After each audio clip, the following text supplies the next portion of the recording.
This episode of the Party Loaded podcast is proudly sponsored by Audible.com. Check out their awesome catalogue of audiobooks with over 180,000 titles to choose from. And be sure to grab a free audiobook on us and support the show by visiting audibletrial.com/endgame. Let's party.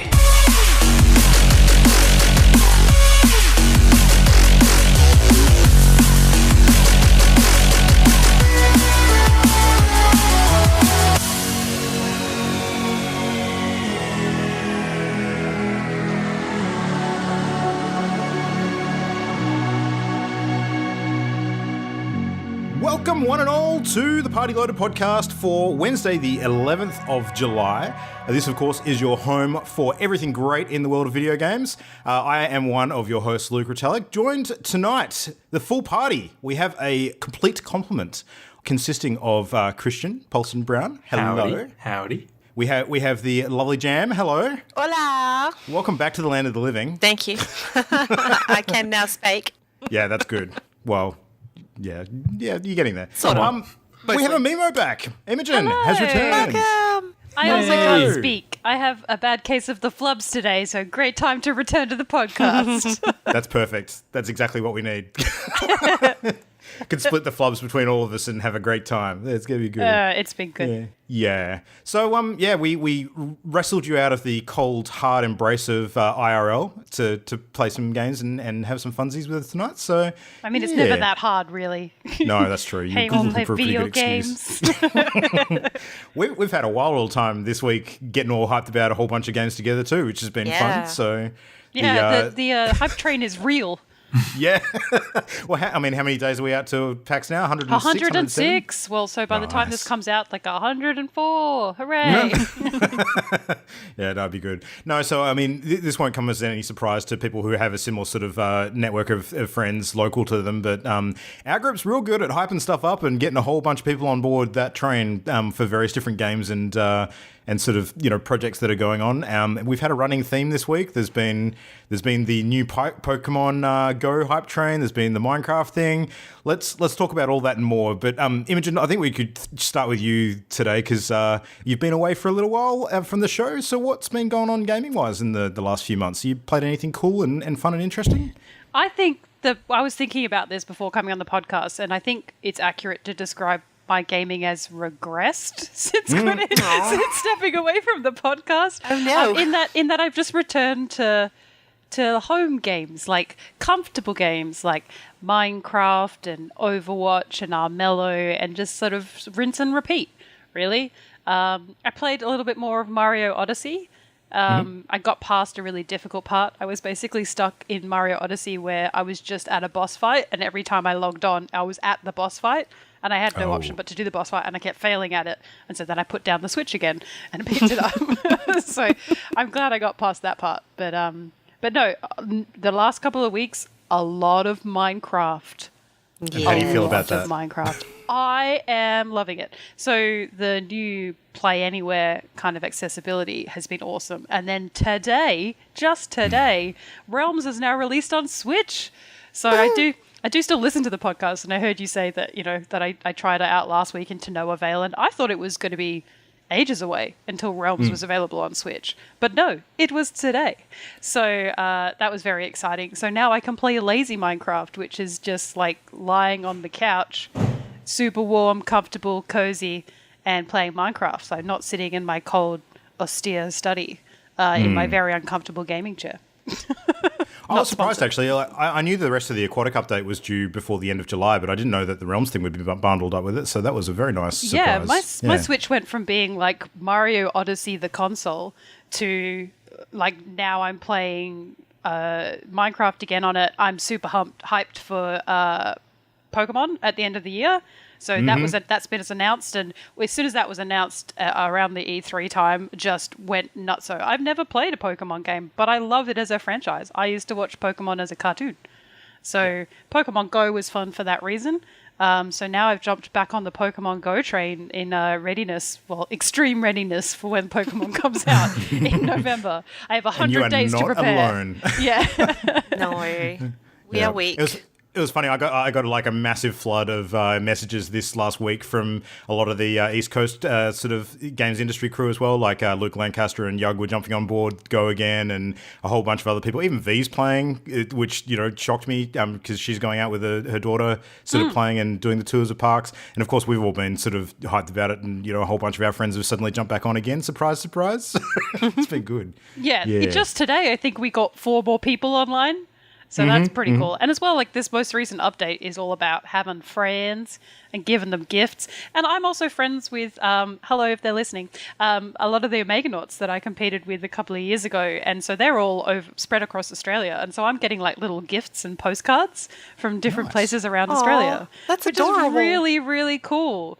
I love the idea. And I'm hoping that I can get some of my people who I know in the UK as friends as well. And then I can sort of get postcards from all sorts of cool places. Makes me feel a bit crap for sending them like a picture of the John Septimus Rowe mural, or like you guys are all going to get like the same. I'm not going to say where because it will say where I work, but the mural I've got, like, you're going to get the same gift from me, and it's because it's the Pokestop that's next to where I sit at work. Sorry, I'm the same. I'm the same.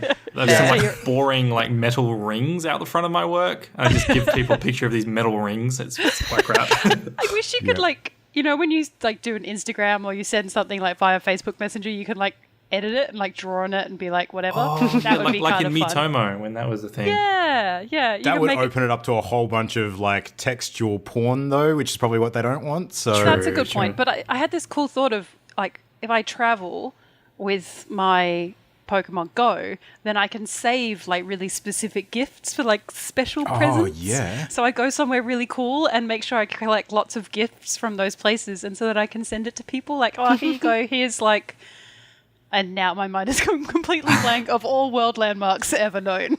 Here's the Eiffel Tower. Here's the Eiffel Tower. Thanks, Christian. Actually, it surprises me for a game that's all about collecting things. Like, you can view back over the gym badges that you've collected, like from the different gym locations you've been to, but you can't do it with the gifts. Like, it would be good if you, say, had as you say, a postcard with those things. You can actually go back like a gallery and look at the ones that you've collected from all over the place. That'd be awesome. Yeah, some sort of like note, like you took part, you participated, congratulations. It never clicked that that's missing, but now that you mention it, that would be super cool to have, like a stamp diary of all the places. Yeah, look at where I travelled. And I mean, Pokemon Go is such a great game anyway for travel in general. If you're so inclined, because you can also then get rare Pokemon, which you can then trade with people, etc., etc. So yeah, I'm yet to do a trade, but I'm sure when I see some of you nerds on Friday, that we shall do the trading. Well, I have learned a couple of things about trades that I found were quite interesting. Apparently, the power level of your Pokemon actually can go down as a result of a trade, but it stays higher if you're better friends with the person that you trade with. It's sad because you gave it away. Maybe something like that. Yeah, I don't know. And the Stardust cost goes down when you're better friends with the person you're trading with as well, apparently. So that's interesting. Yeah. So theoretically, you can trade with most people. I think it's like a limit of 1 per day for some of the special trades. But the better friends you are with someone, the smoother and better result you'll get on both sides, which makes a whole bunch of sense. If I get like a bunch of really cool rare ones just because of like where I travel or whatever, then I can make you guys fight for my love. Is that what you're saying? I think that's mandatory. Yeah, sort of. It's going to be a required thing. Have you found the mechanics, sort of having been away from it for so long and coming back in? Are you sort of enjoying the changes? Or very much so, but I felt for a couple of our friends who've never played before, and some of them are not sort of game natives either. So they sort of go into this app and they go, what? And then we're all talking like field research and this and that. And they're like, okay, so how do I catch Pokemon? Like, how do I throw a thing? Because we all learnt that when the Pokemon Go was like a mad rush with 40 other people at Point Perrin at 1 a.m. Yeah. We got tips from when we went to public places at random times at night and hung out with hundreds of strangers, and they taught us all these different things. Like now you can only really Google, I guess, some of those things or rely on your nerd work to do that for you. But I think it's not too bad. But I was playing up until quite recently and only just uninstalled maybe 8 months ago. So not too bad. All right, well, should we all dive into a bit of, pun intended, Minecraft chat, given that we've all been pretty heavily sort of into that in the last week or so? Because that's something that we can all contribute Just a to. tad? So, yeah. Just a little bit. So, hashtag Turtle Power is the theme today. I did hear that cute. Christian is quite enamored by the baby turtles. They are so tiny and adorable. So tiny. Tell us all about the turtles, Christian. What were your thoughts on the turtles? They're so tiny. That's my main thought. That's my dominant thought. Yeah. I went in. So Jams built a turtle. What would you call nursery. it? Nursery. That's it. Yeah. Yeah. And I went in there, went behind the scenes into the employees only area, and I was looking at like the adult And it's all turtles, turtles. and then I totally missed that the little baby ones were flipping around because they're so tiny. And then I looked down. I'm like, oh my god. They're just specks next to the big ones. They're Yeah. minuscule. They're smaller than the tiny fish. I mean, Yeah. that's more realistic, right? And no one can't say that Minecraft is highly realistic. It does what it does. It's probably more so now than it used to be, for sure. So yeah, which is good. Instead of having these giant blank open oceans that just have like millions of squid, now you actually have proper fish Yeah. and plant life. So There that's is still Coral's squid though, right? exquisite. Yes, there definitely is. But now Yeah. there's just so much more. I'm really sad that I can't ride a dolphin though. I should be able to grab a saddle and just have a go. But then if you start putting like saddles on dolphins, then you've got saddles on dolphins, saddles on polar bears, and they can start by allowing me to ride a llama. Bears. Can you really, saddle a to be polar frank. bear? I didn't know if you could. I want No, to. you can't. No. But that's what I'm saying. If you It's a slippery you're gonna slope. yeah, if you Yeah. can start saddling Literally. animals, then yeah, you can saddle a pig. You do a pig. I was going to say, Yeah. if you could saddle a polar bear, then I'm sure we would have seen Adrian doing that by now. Yeah. 'Cause, yeah. He's a big fan of everything Frostmania, so yeah. Wow. No, Nice. but we got another. Was it 1 or 2 people joining the realm today? It's growing. I don't know Yeah, if the we're going to Switch hit our helps. 10 people concurrent cap.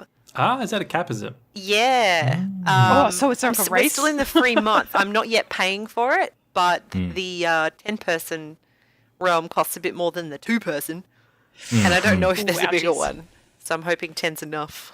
From when we did Realms on the Java edition of Minecraft back in the day, from what I remember, there was about 3 different tiers. So I'm pretty sure you can make 3. it bigger. Yeah, but it is only concurrent. Like if we've got more than that, Yeah. as long as they're not all on at the same time, it's fine. So Yeah, I think Yeah. we have slightly more than that total, yeah, but yeah. not all at once. But yeah, it's friggin' adorable.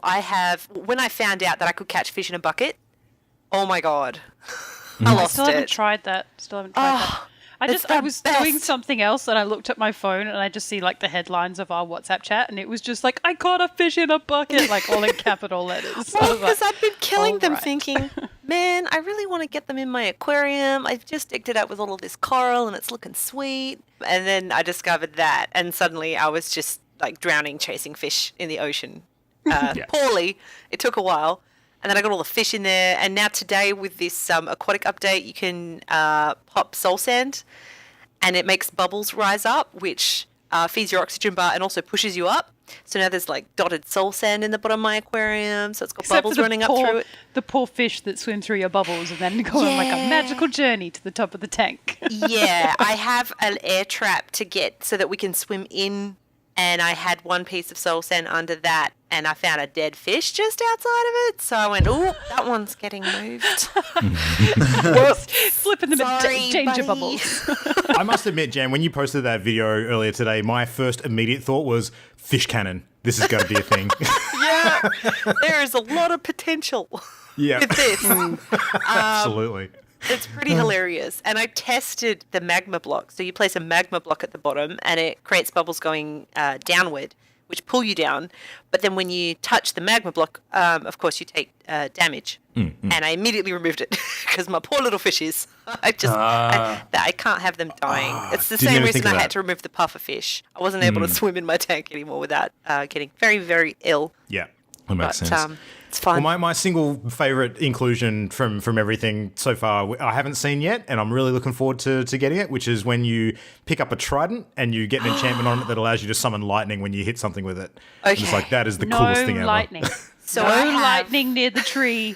Not allowed. No. I have 4 tridents. Yep. They are so much fun. but I've not enchanted one yet. I happen to die repeatedly while acquiring these tridents, so I do not have the levels for the good enchanting.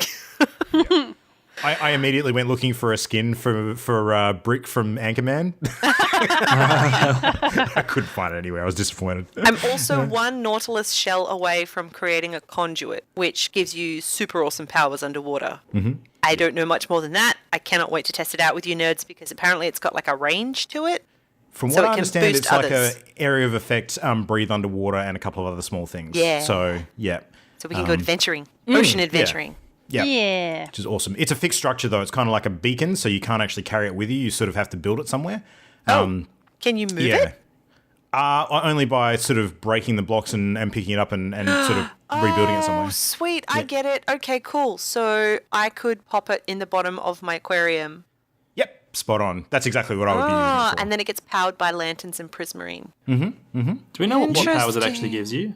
No. I don't know. I have Does to it check give you, that. like water breathing, maybe? I don't know. I think so. It removes the need for air at all, so it's not like your usual respiration power Yeah. in Minecraft, which sort of extends the amount of time you can stay underwater. This one just removes the need for it. I Yeah. thought it might, because in the trailer for the update, it looks like they've put that in like a near an underwater city, and they've actually built like an underwater town that doesn't have like air in it, and they're just like living in it. Oh my god, we have to do that. That's pretty cool. I wonder if that'd affect villages and other things too, so you could actually have other people down there. All right, anyway, we're going to get into the reads a bit too much on that. Welcome if we to could. the Minecraft podcast. Bye guys, we're going to go play Minecraft. See ya. See you later. Good show. Good show.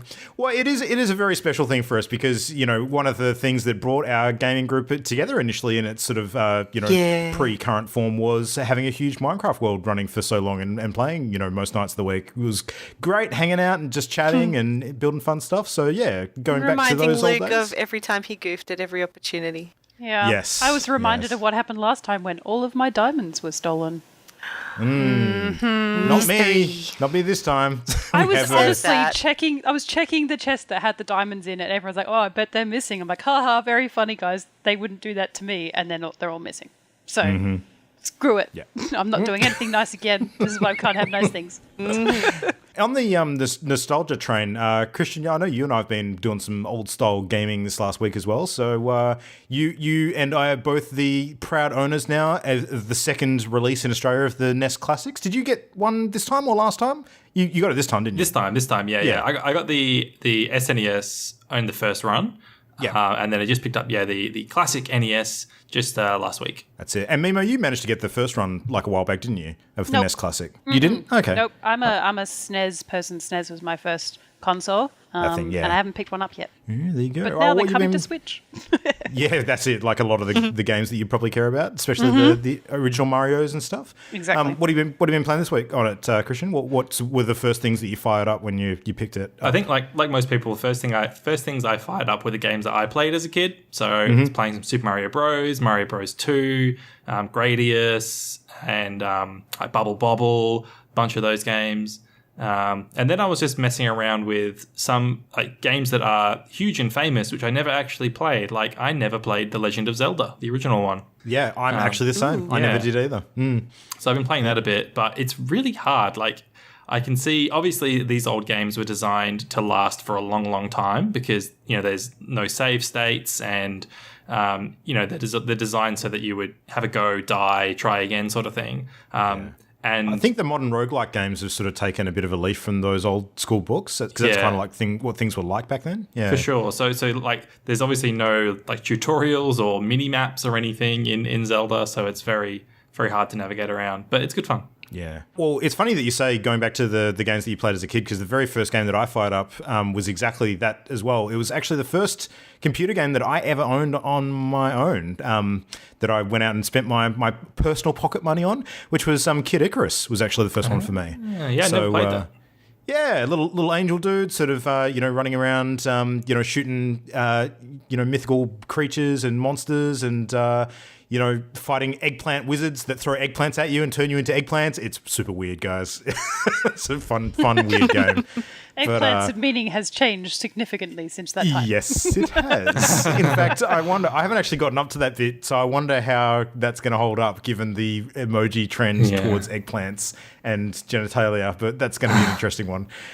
You fight sort of Medusa at the very end of the game, and I remember that boss fight, quite fondly, so looking forward to getting back to that. But I've been going on a big Castlevania binge as well, because when I picked up the mini SNES, I played through Super Castlevania again, because I love that game. I had also, way back in the day, finished the original Castlevania, but never played Simon's Quest, which is the second one.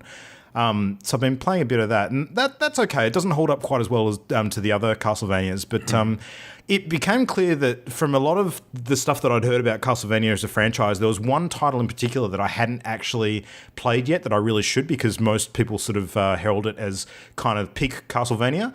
And given how much of a fan I am of, the Metroidvania genre as it stands today in general, I went and hunted down a copy of Castlevania Symphony of the Night, which is kind of like the big evolution of that franchise.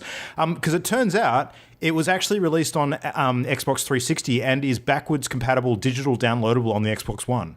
So, I never knew that. That's fascinating. It was weird. I thought that was originally on the PlayStation consoles, sort of earlier models. Yeah, it was PS1.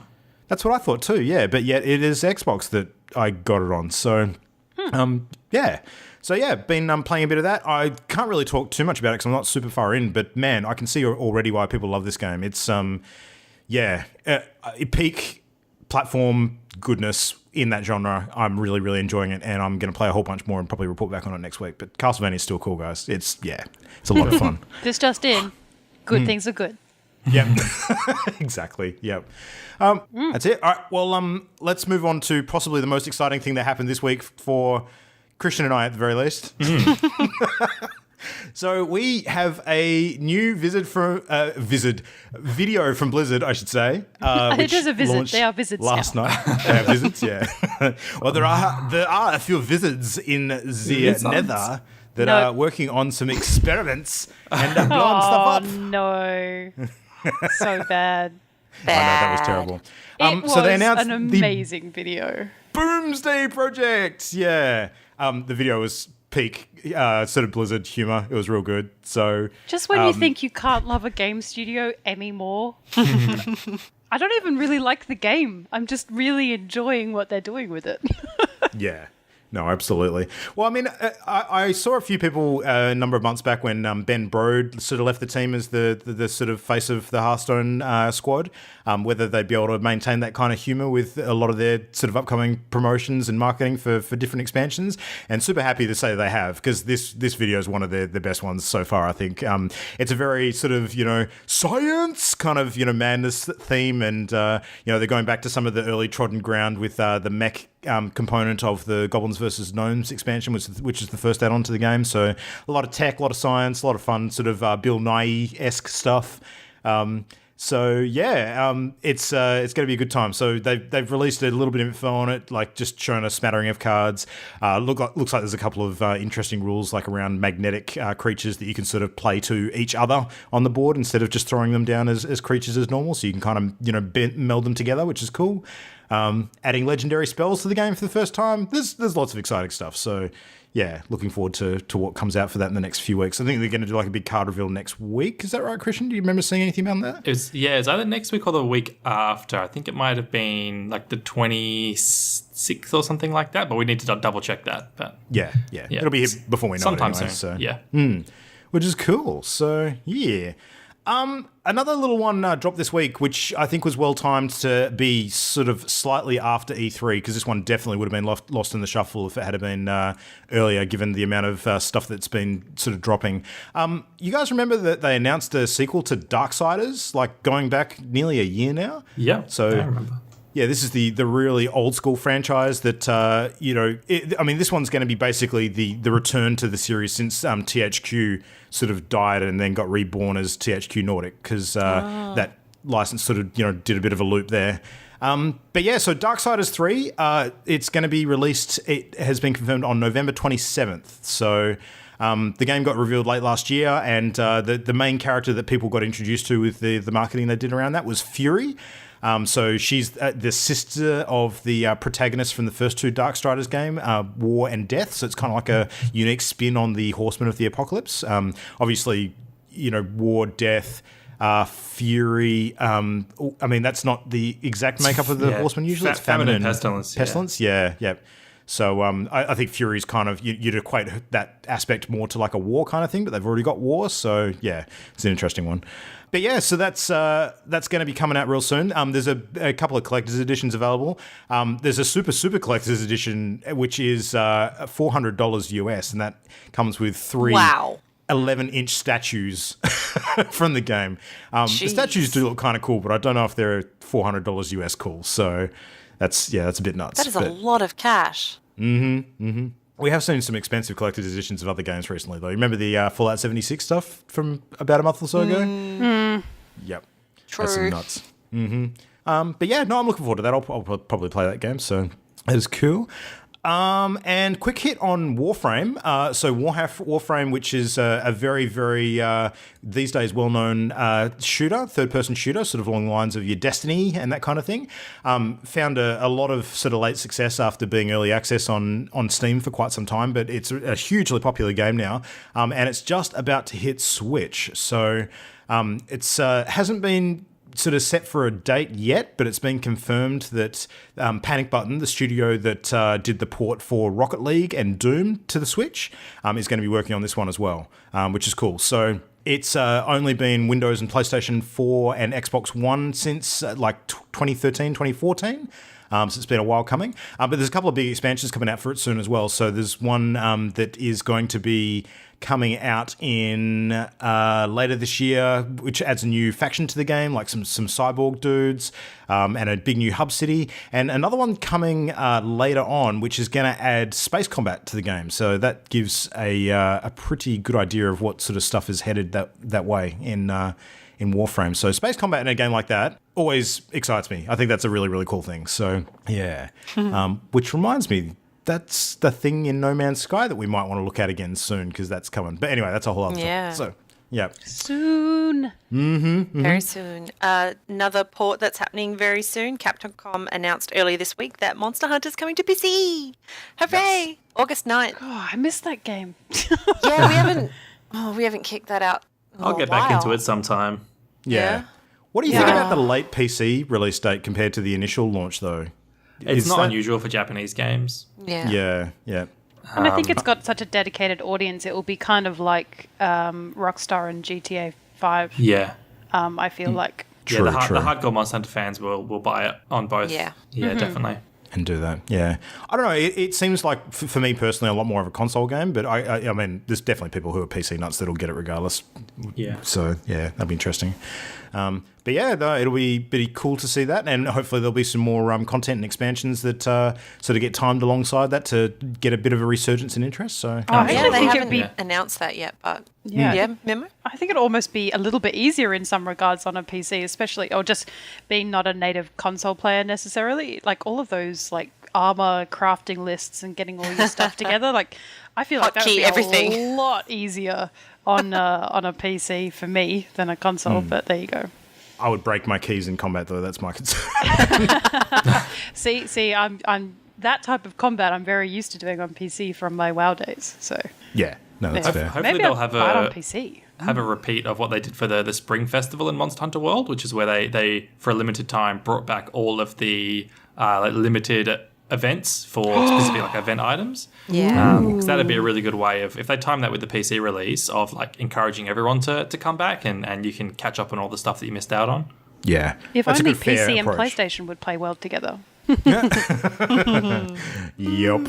And then, last piece of news tonight, it's something that I wanted to have a quick chat about because it's something that I think is pretty interesting. It's some somewhat sad news coming out of Japan over the last couple of weeks it's been developing. And it's to do with the gaming bar industry in Japan. So there's dozens or hundreds of video game themed bars in Japan where patrons can go along and have a drink and sit down and play some old consoles or play some multiplayer games. And there's been a recent change in the copyright laws in Japan, and the government is cracking down on these gaming bars, saying that they're infringing on the copyright of the game publishers. It's actually led to some arrests. Some bar owners have been arrested, and other bars have been raided and shut down because of these copyright laws. And it's had it's had a massive chilling effect on the gaming bar industry there too, where everyone's sort of shutting everything off or rebranding their bar to try and avoid getting hit by this. And yeah, it's pretty disappointing and pretty scary for these people. So just wanted to be clear, is this kind of like, if you have a gaming bar that's like the Persona gaming bar, and they kind of use the imagery from the games and the brand to market their business? Is that the thing that's been going on? No, this is anything. It doesn't need to be. So there was a high profile Mario bar in Tokyo called the Mario Bar, and that got rebranded as the Star Bar, and that was a couple of years ago, and that was to avoid that specific thing you're talking about, where the bar is themed on one IP. But this recent news is to do with any bar that is allowing patrons to play the game. So it's the playing of the games, which is the problem. And so far they've been specifically targeting newer games. So there are some bars which have just removed everything from the Wii forward, and they've left SNES and PlayStation 1 and stuff going, because nothing with those games has been targeted yet. But it's still pretty scary. And there has been the industry has been pushing this. So there was there's a list here of the publishers which are enforcing it. Nintendo, Sony, Sega, Konami, Bandai Namco, and Capcom have all jointly. Just little ones. Yeah, little ones. Some of the big players, yeah. Just the small ones. They all signed a joint statement supporting this, which is disappointing, because you'd think that some of these companies would be a bit more friendly towards this sort of thing. It's a bit scary. It's kind of this is showing my age, but I remember when they started putting TVs in coaches and things, and there was a big uproar about broadcast rights. If you own a video like a VCR, that you can't broadcast, it has to be shown to a small, it has to be personal use. And they started sort of saying this is personal use. And if video game companies start going down that same path, number one, that failed. So I don't know what they're basing this model off. And number two, I agree, Christian, that has global implications as well. I mean, they have to get it through broadcast laws in lots of different countries, but that's a scary precedent to start. I mean, are they going to start opening their own bars? Yeah. So you go. I'm just thinking that, this has got to be about public exhibition of their products, and the fact that this is preventing people from going out and buying the games themselves, and they're trying to stop public exhibition as a result. Well, in a world where Twitch exists, what the hell? Yeah. Because people aren't going out at night to a bar to play a game because they'd rather do that than buy the game. It's about the social experience and the atmosphere of these places. That's what's bringing people there. Not I want to save some money, so I'm going to go play Splatoon 2 in a bar. So they can reserve the right to say that all gamers are shut-ins because they reduced their right to go outside and play games. Yeah. Right. Okay. Yeah. Far out. Oh, that's a shame. I feel sad. So I wonder if this is affecting them because gaming bars over in the Western countries are more of a niche thing, as opposed to maybe in Japan it is quite huge and pervasive. I don't know. Yeah, it's definitely more of a thing in Japan at the moment. But yeah, hopefully other governments and other copyright enforcing bodies don't get a whiff of this and try and do the same thing overseas. So make that money. Yes. Yeah, if anything changes, if there's any positive updates, or I'll bring that news to the show and we'll talk about it more. That's good. All right, well, let's kick on into our topic of the week. So with Mimo back, and because, it's kind of a quiet time of year as far as game releases and news, it's a bit of a post-E3 lull. So it's a bit of a pick-me-up. We've decided to do something a little bit more wacky and fun tonight. So, cue carnival music.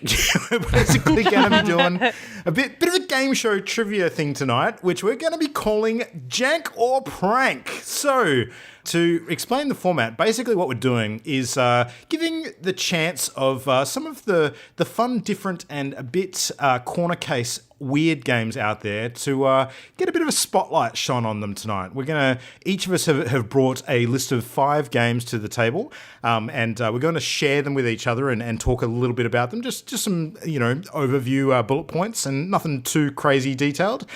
These could be from, any time over the last, few decades, any platform, just video games in general that you may not have heard of. But here's the catch. We actually don't know if either or any of us are pulling each other's leg, because some of these are going to be real games that have actually existed. Some of them are going to be complete fabrications, and we need to separate those that are the pranks from those that are just weird, sort of perhaps poor quality and a bit janky. So hence the game for tonight. So are you all ready? I'm so ready. I'm ready. And you can play along at home, dear listener. Mimo has been giddy for hours now. Yeah, this is gonna be fun. So obviously we're gonna turn this into a bit of a game. So we are competing against each other. So we're gonna basically do it like this. Every one of us is gonna go through and read our 5 games in turn. So for example, Jan will list off her 5 games, then Christian will list off his 5, then so on and so forth.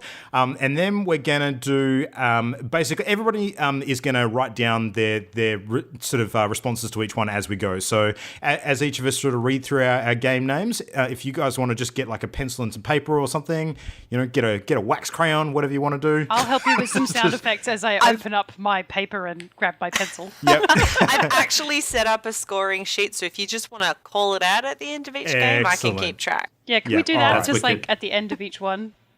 Yeah, we're going to leave the reveals to the very end just so we can whiz through quickly. Oh, yeah, and then, the reveals, then we'll do all the That's reveals okay. and scoring together. Yep. Cool. So you want to write down a big J for games that you think are, they are real but just a bit janky, and a big P for the ones that you think are bullshit, basically. Okay. We've come up with it and it doesn't exist at all ever. So, all right, and then we'll work out who has the most points for the correct guesses. No point losses for incorrect guesses, you just don't score. And then we will declare a winner at the end. So, Jam, kick us off. What are your list of games and what are they all about? Go Okay, for it. so this is such a weird topic. Okay, the first game, I'm excited. a virtual pet fish with a human face that you feed and breed. It's narrated by Leonard Nimoy, and it is called Seaman. Very important pronunciation there. So tell me, folks, jank or prank? What? All right, so can you just tell us write- what write year down- this came out? I have not noted down years for any of my things because I did not 'Cause they're all want to fake. sway you in that way. They're all fake. It's 2018. That's when this game started. This just All in, right. it was released very recently. All right, I've written down my Yep. call in secret. All right, Ditto. what's next? Oh, what? You're Yep. not going to say out loud? Oh, No, you we will say do it all at the end. Yeah. Do it all at the end? Okay. Yeah. How? Yeah. What? Okay. We can reveal our guesses now, I guess, before I we think reveal so. the results. You just yeah. tell think me it's- if I you think think it's it's prank or prank. Okay. Real. Okay. Jank. Yeah, I'm going jank as well. Okay. All right. Number 2. It's a sim. You are a tailor. You have to meet, measure, and make an outfit to your customer specifications. Okay. You lose points for inappropriate touching. It is called Suit Up. Jank or prank? If that doesn't exist, that's a fantastic idea. That's the problem we have here is that we're inventing games right now. Yeah. It could be real. It could be fake. You don't know. What do you Yeah. reckon? Jank or prank? Ooh. Prank. Prank. Yeah, I'm going prank as well. Not because I don't think it's a good idea. I just think No it's qualifying, probably... No, it's Luke. a great No idea. qualifying. Number all right. 3. Go. A point-and-click adventure game about an AI taking hostage the last human survivors from an apocalyptic war and torturing them with puzzles that prey on their weaknesses. Oh. They get turned Jam, into the slugs. simulator. They get turned into slugs if they fail. And it's called I Have No Mouth and I Must Scream. Jank or prank? Jank. I'm going with Jank. That's definitely like a final year project going on over there. Luke? I'm going to go prank for that one. Number 4. An action game. Uh-huh. You are on rails Uh-huh. and you are dodging obstacles. You are collecting branded beverages so that you can go and rescue people with a branded beverage. It is called Pepsi Man. Jank or prank? Jank. Jank. Yeah, I'm going Jank with that. Oh, this is fun. Okay, Pepsi Man. the last one. Virtual reality. You have to work your way through a pantry to find the ingredients for the perfect turkey stuffing. You have to manually measure, mix, and stuff the turkey in VR, and be careful of cross-contamination. It is called Stuff Thanksgiving. I'm going to Jake go or prank? I'm going to go prank. Yeah. I'm going prank as well for that one. Okay, that's my 5. All right. So Jam, you've noted down, I guess, have you? Or do we just need to bring them all I up have again? noted it down. All right. Okay, interesting. I think I've picked 2 high-quality games, guys. Well, that's why I didn't want to go first. To see, get a feel I for. set the bar low. Okay, all right. All right. So I'm up next. My games, some of them, I want you to guess based on pretty much just the name of the game alone. Others I'll give Okay. more of a description for. I'm down for So, this. so my first game is Monster Hunter Diary Poker Poker IRL Village DX. I knew this was going to be such a problem with you because you and your Japan knowledge. God damn it. And I will say that this game was developed by From Software, the Dark Souls creators. Now, does that influence your opinion on it? No, because I don't know anything about that. Damn it. Monster Hunter Diary Poker Poker IRL Village DX. Jank or I prank? got it wrong. I wrote down Monster Hunter Diary Pokey Pokey Eye Roll DX. I'm going to say Jank. I'm saying Jank as well. I want this to exist. Nah, it's prank. Prank? Okay. I'm calling it. It's Frank. Yep. I'm willing it into There'll be like existence. one syllable that's been changed. Game number 2, another fun name. This is Kingdom Hearts 3D 1.5 plus 2.5 Birth by Sleep Remix Final Chapter Prologue HD. I'm gonna need that one again. Jank. Jank, because, oh my god, that bloody That's- series. So that's Kingdom Hearts 3D 1.5 plus 2.5 Birth by Sleep Remix Final Chapter Prologue HD. Yeah, that's Jank. That's Jank? Yeah. I'm going prank, and I'm going to follow that up with a fuck you. I'd like to add to my order. Yes. All right. Next game, not another wacky name. This one's just called Rising Sun Saga. I'll say that it was from 1991. It was released on the NES, but it was a Japan-only game. The reason I'm mentioning it is because in the game, you play as a Japanese soldier in World War II, and you shoot American GIs. It was very controversial for its use of Japanese imperial imagery and racist depictions of African-American soldiers. Jank. Whoa. That's Rising Sun Saga. Yep. I'm going Jank. I'm gonna I'm go gonna say- Jank. I'm going to say prank. Frank? Okay. I have this thing now where I've written like too many of the same things in a row, like like multiple choice anxiety. Exam situation. The next one must be a prank. I know what you mean. My hand was curling up from the first 2 that Christian mentioned. All right, another easy name for my next one. This game's called Stick Shift. And Stick Shift is an autoerotic night driving game about pleasuring a gay car. Jank. I want this to exist. Also, man, I live in the depths of the internet. I feel like I would have heard of this. That's Stick Shift. Can you pleasure the gay car? That's the question. Maybe I'm out of the demographic. That's probably why I haven't seen it. I'm going to say prank. Oh my god, Jank. Yeah. All right. Knight Rider be harder. Yeah.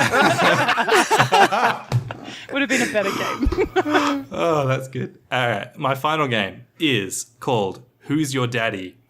And it's a 1v1 game where one player plays the baby, one player plays the daddy, and the baby needs to find every way it can to kill itself through swallowing pills, electrocution in power sockets, drinking cleaning products.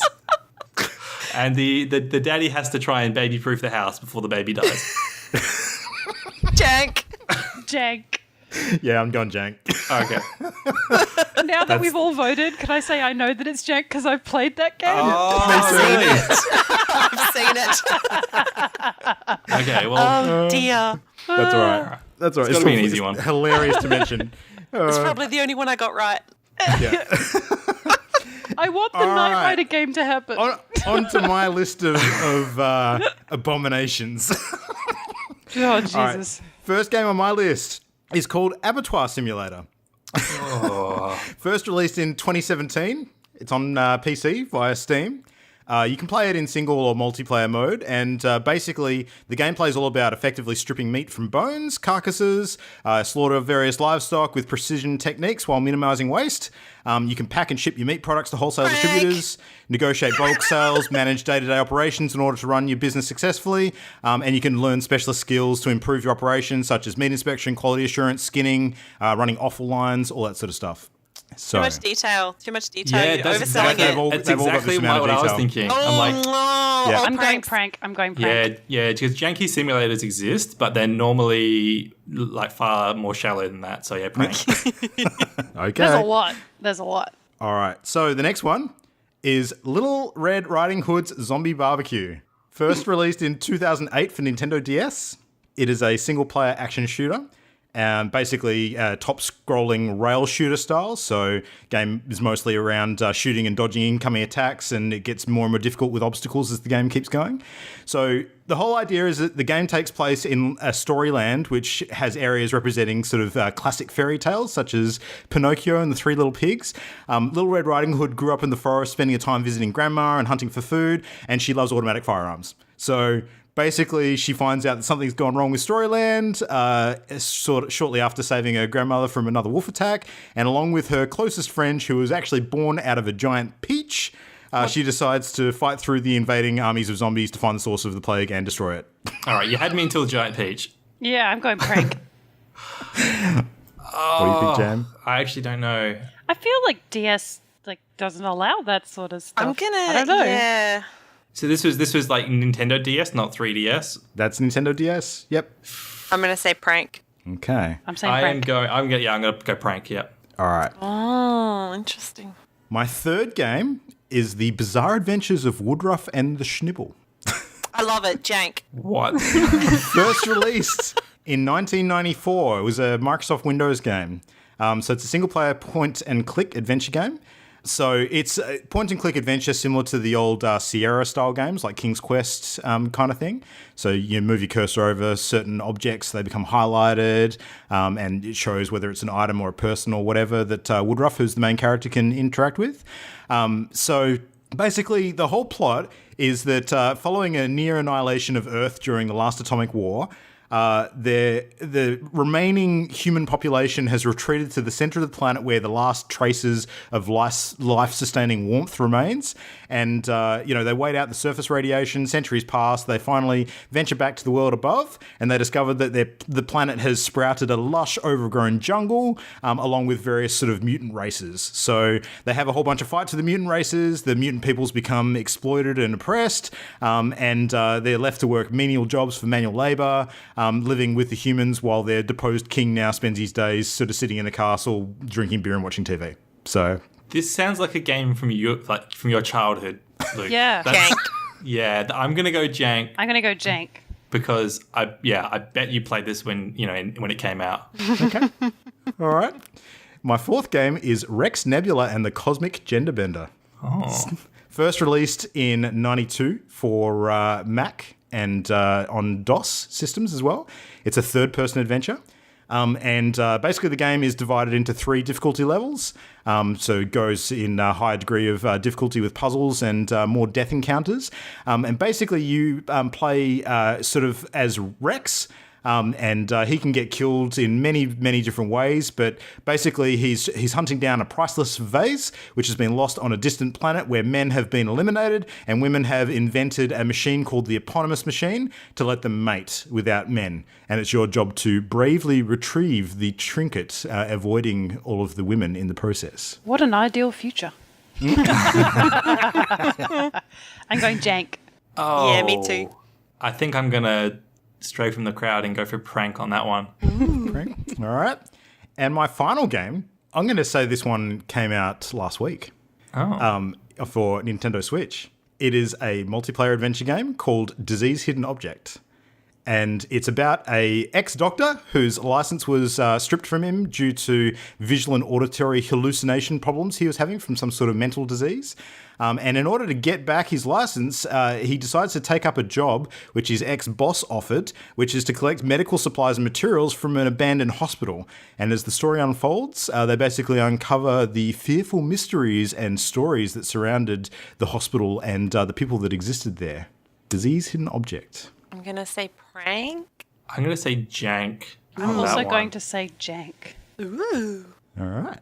All right. That is my 5. Because that concept isn't stupid enough for Luke to come up with. Isn't stupid enough for Luke to come up with. Oh. Wow. So much offense, much wow. Okay, so I have to extend out my page so I can see all of the greatness that I have copied from the internet. So, number 1 is called Big Mother Truckers 2, Truck Me Harder. Oh, wow.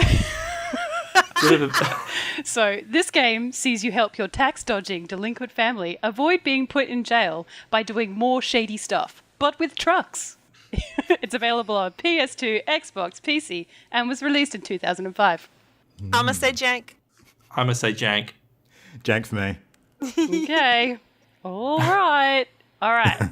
Okay. This one is called Conquest of Betrayal. It's an RPG where you play as the wives of the various Lords of Briar. As the ladies in waiting, you must weave your own destiny through manipulation and cold-blooded murder. Oh, I like it, Jank. Jank. Can I change my answer to the first one, or is it too late? Sorry, it's PC only. It was released in 2002. We haven't revealed them, so I don't see... All right. I want to change my answer to the first one. I changed your answer to a prank. Thank you. But Prank. This one, Jank, for you? This one, Jank, yep. Okay. Luke? I'm going to say prank for this one. Ooh. Okay. Number 2. All right. This one is called Ticket, which has nothing to do with the game. It is about a lonely, timid left foot determined to make his mark on a world that is ever so crumbling around him. It is the newest, most spectacular innovation in audiovisual enchantment. You get to examine the world through the eyes of your feet. Available on PC from 2016. The actual fuck. Examine the world through the eyes of your feet. I'm going to say prank. Prank. That's a prank. I hope that's real now. Please let that be a prank. Oh, man. Dude, they only get better. All right, so... Seriously, my list is very long. I have tiebreakers all over the place. So my next one is called Totaled, and it's a seemingly normal afternoon turns into apocalyptic day when one tiny toad gains the ability to grow more and more with each thing he eats. Available on PC, iOS, and Android from 2016. Oh. Sounds like Katamari Damacy. I'm going to say prank for that one. Ooh. Me too. Okay. I'm going to say Jank. Okay. I'm good at this, guys. Okay, this is my last one. And Luke, 110%, this one is for you. This one is called Fruit Smoothie. And the description is, once upon a time, there was a perfect community living in Peach. But everything changes when a group of vegetables became really confused. Cornfused. Tomatoes, pumpkins. Who could tell if they were fruit or vegetables? But the fruits did not treat them like equals, and so the vegetables kidnapped the members of their family. Papaya, Mumgo, and their elderberries, and most beloved girlfriend Peach. You and your banana brother are the only fruits who escaped, and now it's up to you. Released in 2012. PC only. If that's not Jank, I'm going to call Jank anyway because of the effort. That was awesome. Yeah, Jank. Jank, yeah. Oh my god. We had such a good variety of games. I'm proud of all of us. Oh my god. All right, so for those who've been playing along at home, you might want to check your results for these ones against what we're about to read out. So, the big reveal, are we ready? Okay. All right. So, the virtual pet fish with a human face, Seaman, is real. Yay. Damn it. I'm trying to figure out which order I did them in. Oh, yep. Suit Up was next, yep. The Taylor Sim suit up, that is fake. Props to my yeah. sister for helping me come up with a name. Did I say that was? I can't remember what my answer was. You said prank, yes. Cool. Number 3, I have no mouth and I must scream. That's real. That's based on a book. Harlan Ellison. He recently Yeah. died. Yeah, I know that one. Oh, jeez. Ah. Yeah, so that was Jank. That was an interesting one. Number 4, Pepsi Man. That's Yeah. real. I Yeah, know Pepsi Man. I remember that one. I've played it. Oh, Yeah, really. I was looking up just stuff and I read it and I went, what? No. It's shit. Don't waste your time. It's real Yeah. bad. Yeah, go marketing. And my 5th one, the VR turkey stuffer, stuffed Thanksgiving. That is a prank. Yay! That was my Well, sister's idea, Nice. I love it. and we refined it together. I think we should make it. Nice. I All think right, it'd so be score good then. check. What are we on? I'm on 4. Oh gosh, I'm on 4. I'm on 0. Well, yeah, that's natural for you. What's Christian on? I can't. Am I on 4? 1, I 2, can't. 3, You're all on 4, four. 5. No, Christian got them all right. Ooh, wow. Nice. All right. All right, I'm up next. So my first game was Monster Hunter Diary Poker Poker Iroh Village DX. That game is real. That is Jank. Yeah. And it was made by From Software for the PSP. And it's basically an Animal Crossing clone, is what it is. Wow. Where you play What? had the Palico cats from Monster Hunter. I want to play it. My second was Kingdom Hearts 3D 1.5 plus 2.5 Birth by Sleep Remix Final Chapter Prologue HD. That is a prank, Aw. but it's made up of real Kingdom Hearts games. Yeah, I recognize like all Yeah. of the words. I just didn't know if they properly mushed. I Yeah, just so know there's, like- anything Kingdom Hearts is always messed up. There's always decimal points. Probably the weirdest actual Kingdom Hearts game is Kingdom Hearts HD 2.8 Final Chapter Prologue. Or Kingdom Hearts Collector's Pack HD 1.5 plus 2.5 Remix. So they do have some pretty janky names, but See, not he's not, just not quite as smushing janky. them together. Yeah, he's yeah, making yeah. stuff up now. Yeah. That's the point. My third game was the controversial Japan-only Rising Sun Saga. And I did make that one up. That one is a prank. I just Dang pulled it. that one out of my butt. Even more Okay. controversial. I'm Yeah, even more kind of happy controversial. about that. Is that the Rising Sun? Yeah. Yeah. Oh Anyway. dear. Good Number job, 4 was Stick Shift, there where you pleasure the gay car, and that one is real. Yes! And it's available for free. You can download it at no cost. It's part of a trilogy of LGBT games made by an Australian developer, actually. Oh, Cool. wicked. Yeah. Jesus. I can't Pleasuring believe a I said car. prank for that one. There you go. That sounds Yeah, exhausting. you grip that gear stick and yeah. And then finally, Who's Your Daddy? We do know that yes, that one is a real game. And some of you have played it. Yeah. I'm super great at being a delinquent child. Well, you called me out on Monster Hunter. I only got 3 that run. Okay, cool. I got Yeah. 2. I got 4. Ooh, nice. Man, I suck. I I consider mean, that I'm on a win total on my of part. 4. Oh, I'm on a total of 6. All right, so my list. First up, we had Abattoir Simulator. That was a lot of shit. Yeah. Yeah, it too was. detailed. Yeah. They were all about that detailed. But yeah, no, that I actually did model that one on some of the other simulator games in terms of how they structured their release information. So it wasn't too far Okay. off that style. I just listened to the Penny Arcade podcast where they're talking about Bus Simulator, and it was that detailed. you can change the decor of your bus, like to make your Ooh. passengers Nice. happier, like Yeah, ridiculous. exactly. Anyway, People want to know what they can do. That's how those games are structured. Yeah. All right, the second one, Little Red Riding Hood's Zombie Barbecue. That is a real game. Oh my god. Yeah, fun fact, it was actually a nominee for Best Shooting Game by IGN in their 2008 Video Gamer Awards. Wow. Yeah. And it currently sits at 68% on Metacritic. So, Well, it could be worse. Wow. yeah, it was a weird one. The Bizarre Adventures of Woodruff and the Schnibble is a real game. So that is Jack. Yeah. Did you play that? I did not know. I never heard of it. Ah. I played the King's Quest games, which is what it's apparently similar to. So, Yeah. but yeah, no. Back in the day when it released, PC Gamer actually praised the game for its exceptional graphics and sound, and they compared it to some of the other offbeat adventure games around that time, such as Day of the Tentacle and Sam and Max Hit the Road. So apparently, it was in that kind of vein. So yeah, Cool. interesting one.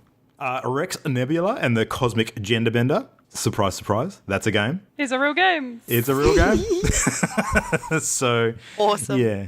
It was recommended to me by somebody for this topic when I said I was doing it. I was like, no, Brilliant. they'll find that. Yeah, it's a super weird one. I don't think I would ever play it based on the type of game it is, but yeah, that's an odd one. And Disease Hidden Object was the last one. And yeah, that's also a real game. I went with one prank and 4 realies.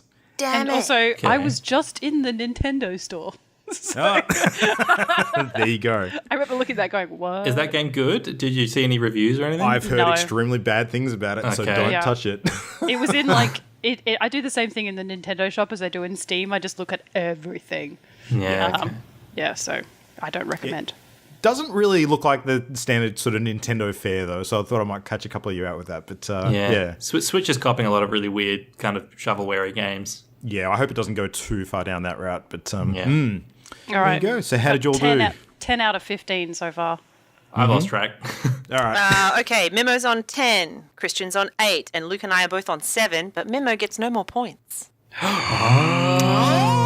That's good because you guys I've got a good did do chance so here. great in my round. All right, so here we go. So number 1, Big Mother Truckers 2, Truck Me Harder, the stuff with trucks. It's a real game. Yeah! Ma Jackson, the proprietor of Big Mother Truckers, has been taken into police custody for tax evasion. And the only way she can win her case is by hiring her cousin to do some trading, wheeling, and dealing. Just Nice. ridiculous. See, I thought that was fake based on the Truck Me Harder part in the name, but then I just realised that's the generation that brought us BMX XXX. So Yeah. And that is exactly the kind of marketing spin I'd expect from a game that caters to that level of redneckery. So Yeah, Big Mother Truckers Truck Me Hard. Like that part Truck Me Harder, Christian, made me choose it. I was like, yes. All right, the second one, Conquest of Betrayal, where you play as the wives, the ladies in waiting, who you have to craft your own destiny. That is completely made up. Mama, I had fun making I'm up so that one. disappointed. That sounded amazing. Yeah, number 4, with the lowly, timid left foot. Did we miss 3? Sorry, Three. number 3. I've Yep. got them. I've got is different this numbers the against live mine. as your foot, whatever it Yeah, was? examine the world Ticket. through the eyes of your feet. That's right. And it's called Ticket, which has nothing to do with the fact that you're a foot, you're the left foot, is actually a game. No. No way. Look it up on Steam. It is Oh, my. excellent. It also has 18 positive reviews and nothing else. Like, no negative reviews, no, like, don't bother playing this. Everyone's loving it sick. All those a 18 game like people. that with 18 positive reviews, that's quite the feat. Yeah. Oh, dear. Yes. All right. Numero 4, Totaled, which is the normal afternoon that turns apocalyptic. You're a tiny toad against the world, is a real game. That totally sounded like a Mimo special to me. I know. This is why this is the best topic for me. Okay, so Mimo is still in the lead Oh, what? for this lot. Oh my god. We've got Wait, Luke on wait. 9, Mimo on 10, Christian on 9, me on 8. Okay, I've lost. All right. If Luke or I get this, we'll tie Mimo. Yeah, except Well, you both maybe chose we'll just the same see thing. who fooled Yeah. more people. Oh, this is the one that she created especially for me. If it's a prank, I'm going to feel this so is the dirty. pun one. Oh god, we all answered the same. Yep. You all answered the same. You all thought this was a real game, and this is the fruit smoothie game. So this was the one with the cool story. It is a real game, and your aim is to find the perfect combination of smoothies to save your family from the vegetables. My god. You guys are all tied on 10, I'm on 9, so I I have- lose. I have a tiebreaker, but I can't do the tiebreaker. Damn it, I haven't prepared one and I'm the ideal How do we person. do this? Let me see. I will happily step Yeah, aside. since I Jan needs to feel- prepare something. I can step aside and let Luke and Christian battle this out. Since I am the guest here, Yes, I'm happy all to right. to Well, we you're can happy to separate the do two of that. us at least. Yeah, that Yeah. works. Yep. Okay. All right. Are you ready? Yes. Which one do I choose? Which one do I Wait, choose? double or nothing, let me in on this too. No, no way. Damn it. I earned my place here. Okay.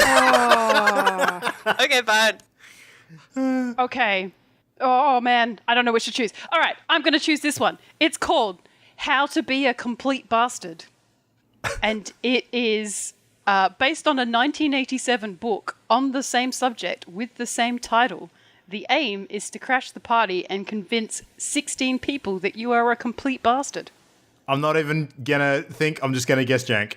Yeah, Because it sounds like my kind of game. So, Okay. yeah, I'm sorry, but I think I have another tiebreaker. That you are correct. It is a game. It was on the Amstrad in 1987. wow, Tiebreaker 2. Tiebreaker high 2. concept game for that time. All right. Okay. This one is called The Council.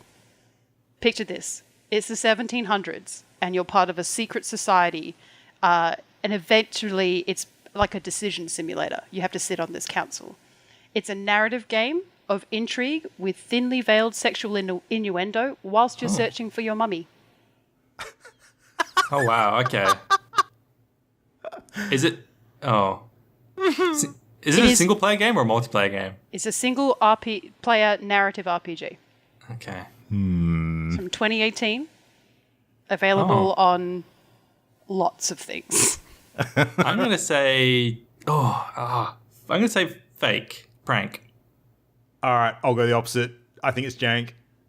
Luke is the winner! So the real description of the game Luke. is experience a narrative adventure where your choices and character growth truly matter as you're a member of a 1793 secret society while trying to hunt for your missing mother. Whoa. It's available on awesome. PC, PS4, and Xbone. Go for it. Enjoy, team. Congratulations, Luke. So that means that Mimo and I are the prom king and queen of the bullshit artists. Oh, that's hilarious. This is my, what do you call it in D&D? This is my favorite terrain. Yes. This is why I said, hey, Mimo, we're doing this thing. You should join us because this is very you. Yeah. I had the best time. Special shout out to Fax, our friend, who gave me 2 of those games, and I could not stop laughing as soon as... Honestly, the ticket and fruit smoothie one, after this, watch, if you're at home, watch the video on Steam. Oh my goodness. And you, like Imogen, can absolutely screw up your Steam curation list from now until forever. It's dog shit. It's all dog shit for the next 3 months. I have to Well, stop buying you know some what good it does quality mean games. is that you can ride that wave over the next few months and actually pull out a few more ideas for when we maybe revisit this game at some point in the future. Done. Perfect opportunity to I do think that. next time I just come on as the quizmaster. Yeah, and we just have everybody else do it. That's Yeah, a we good could do idea. that. I like idea. it. Yeah. Nice. All right. Well, thanks for playing Jank or Prank Team. That worked much better than I thought it would. I'm gonna be honest. Such faith in your own show. No, that's good. That's good. No, I think we all did the research and came up with some pretty special stuff. So that's how this thing works really well. All right. Well, thanks everybody for listening. Let us know how you did on the game as well, and any of the games that particularly call you out, or any of the fakies that you think actually should exist. Because God knows that everybody needs a Monster Hunter Diary Pokey Eye Roll DX game. Yeah, and remember to examine the world through the eyes of your feet. That's right. It's like Mimo- you're getting a bad fortune cookie. Yeah, exactly. Mimo, thanks for hanging out again. It's been awesome having you back on. It Just has like old been times. an absolute delight, fam. Yeah. It's been good. It's been lit. Oh, no. Christian, you are old beyond your years. My goodness. Well, in the meantime, if anyone wants to get hold of you, Imogen, where can peeps find you on the socials? Or Anywhere in you can particular? find me on Twitter is probably the best place at IMMYBEE. Nice. And of course, we'll pass anything on as well. But yeah, you can find the rest of us at all the usual places. So the team email, of course, is mail@partyloaded.com. We're on Facebook. Just search for Party Loaded. On Twitter @PartyLoadedShow. YouTube, youtube.com/channel Endgame. And when the inspiration strikes us and we run a stream, you can find us on twitch.tv/partyloaded as well. So yeah, gaming plans for the next week. Minecraft. There we go. We're done. Yes. Tiny turtles. Yep. In fact, I'm not going to lie. I'm about to hop on right after this. So we can wrap up there because I have a date with some blocks. And some turtles. Turtles forever. That's awesome. All right. Well, anyway, thanks, team. Thanks, everybody, for listening. We will see you again in 1 week's time. Thanks for listening. Good night. Bye, friends. Bye-bye. The Party Loaded podcast is a Channel Endgame production. For this and more great gaming content, bookmark channelendgame.com.